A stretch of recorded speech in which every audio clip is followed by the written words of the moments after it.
Hi, I'm Julia from Freestyling It at Sharing the Discovery, and thanks for joining us in this video where we are going to highlight several things from our homeschool week.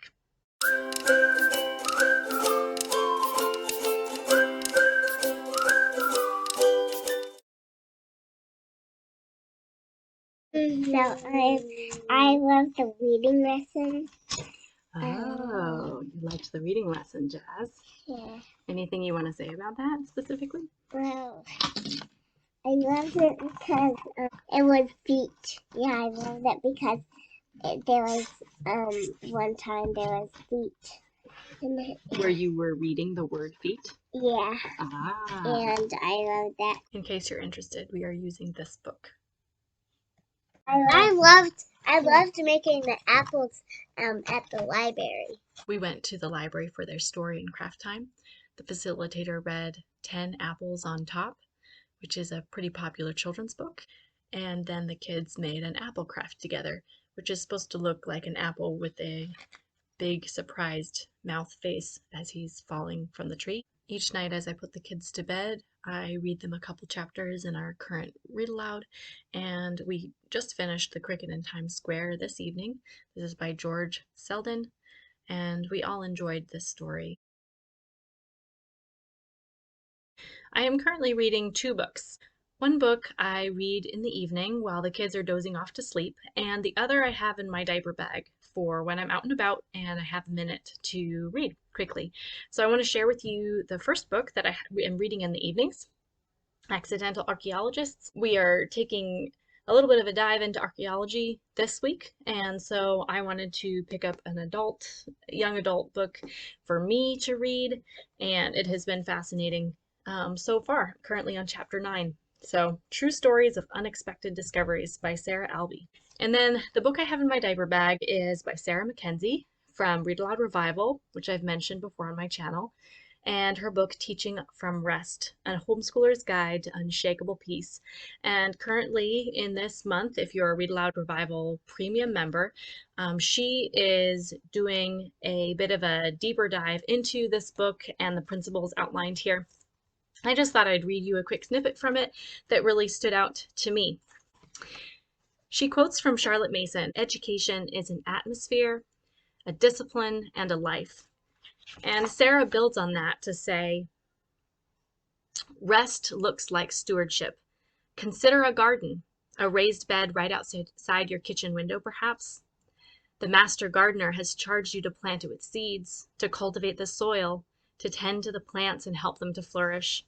He did not throw some seeds at you and tell you that you were responsible for the miracle of turning them to ripe, plump vegetables. He placed the seeds into your palm, patted your fist lovingly, and asked you to tend them well, to steward them, to help them grow. Remember your place then. You cannot make the plants grow or bear fruit.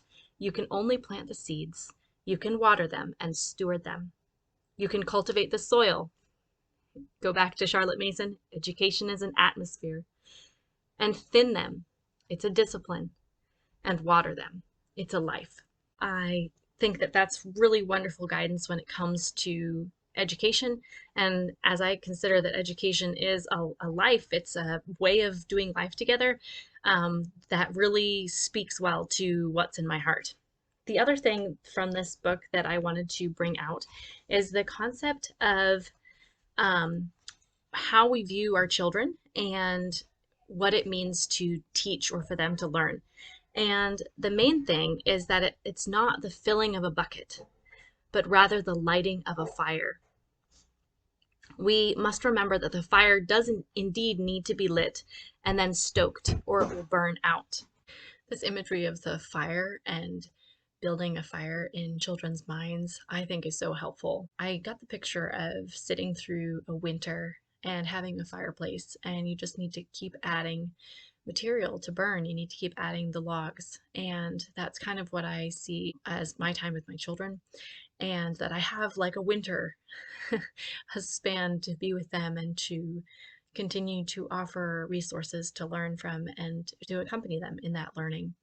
And when that time is up, when the winter is past and the coziness of being able to be at home together is over, they go out into the world, and the hope is and the trust is that they will keep their own fires going in their minds, that they would keep adding the logs that I'm not no longer able to consistently be able to provide for them.